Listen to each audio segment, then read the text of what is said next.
دوستو آداب.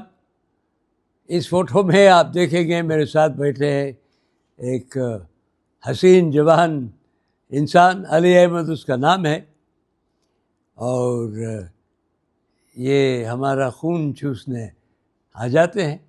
یہ ڈاکٹر ڈینگ صاحب کے ٹاپ آدمی ہیں. تو یہ تشریف لائے تو میں نے کہا کہ بیٹھ جا میرے ساتھ، میں تھوڑی سی ریکارڈنگ کر دیتا ہوں. تو پیش خدمت ایک اور کتھا. یوں ہی خیال آتے، میں نے آپ سے ذکر کیا تھا کہ وہ غزل نظم میں اب تھوڑا وقت لگتا ہے، اور دماغ اب وہ نہیں ہے جو کبھی ہوا کرتا تھا، تو وہ صلاحیت نہیں ہے. تو خیر،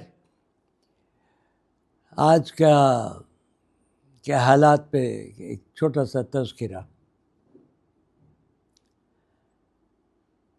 آج کہہ رہے خدا سے کوئی خائف نہیں، لیکن مہر خدا کی چاہ ہے سب کی. آج کہہ رہے خدا سے کوئی خائف نہیں، پر میرے خدا کی ہے چاہ سب کی. بتائیے پہنچے گی کیسے دعا وہاں تک، خدا تک؟ اس طرفہ حال میں وہ دعا کیسی؟ شکریہ.